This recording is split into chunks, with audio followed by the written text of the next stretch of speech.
So we've already talked about the value of a in an exponential function. Today we're going to talk about the value of b in an exponential function and the connection to the pattern in a table or a graph. Now, while a was the starting place, or the y-intercept, b is actually determining how fast the function is growing or decaying, getting smaller, decreasing. Now, in a linear function, the way that we found that was by finding the slope because it was a constant slope. So if we had a linear function, it would be going up the same amount each time for every increment. So we could just, add 2 each time, add 2 each time, add 2 each time, and so on. So we could find the slope by finding how fast our function is changing. Well, we're going to do something similar here, only in an exponential function you can easily see in the graph that the slope is not constant. It's getting bigger and bigger and bigger and bigger and bigger.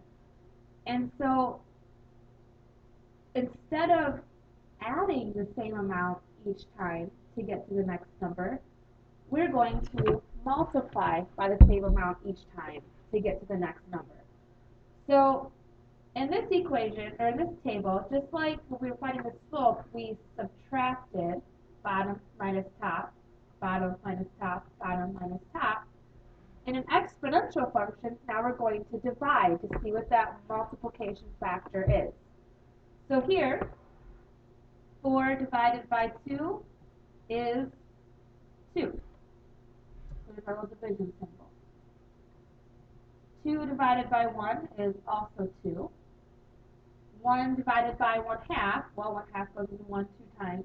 There's 2 halves in a whole, so 2. So my b value is 2. So the way that we figure out what the b value, it's like the multiplication factor. It's what you're multiplying the initial value by every single time. So here, 3 divided by 6 is 1/2. 6 divided by 12 is 1/2. 12 divided by 24 is 1/2. It's always the lower one minus, or the lower one divided by the one right above it. Or you could think of it as if you're looking down the table to get from one value to the next value, you're dividing it in half, dividing it in half, dividing it in half, and so on. Over here, we have 13.5 divided by 4.5, and that ends up equaling 3.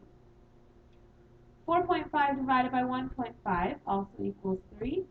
1.5 divided by 0.5, or 1/2, equals 3. So in this one, my b value was 1/2, and over here, my b value is 3. Now, down here, it's a little bit more difficult to tell.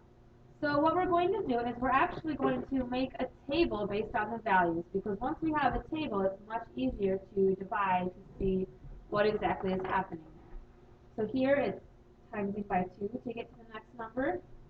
Here it's multiplying by 1/2 to get to the next number. And here it's multiplying by 3 to get to the next number. Now, down here, I am just going to make a table of values. So my y-intercept is at 2.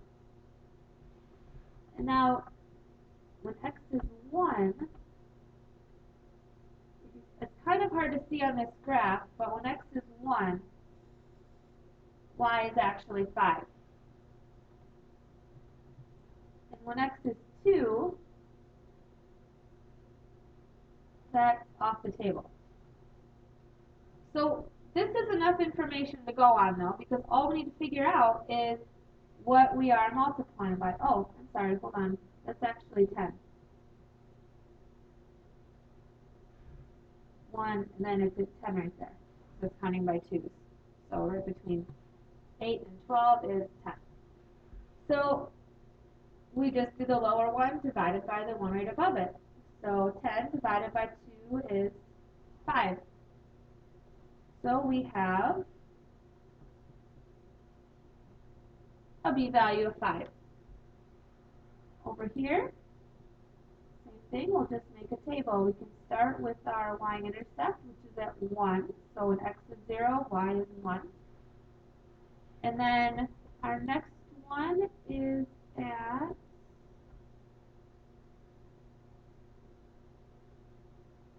3, it looks like. So x is 1, y is 3. And our next one is off the table again, but I would imagine it would be 9 because it looks like 3 divided by 1 is 3.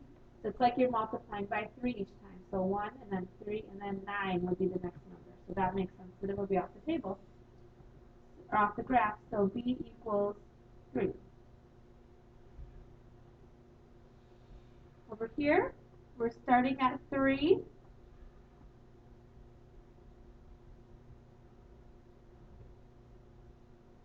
That's our starting point. And then when x is 1, y is 6. When x is 2, y is 12. When x is 3,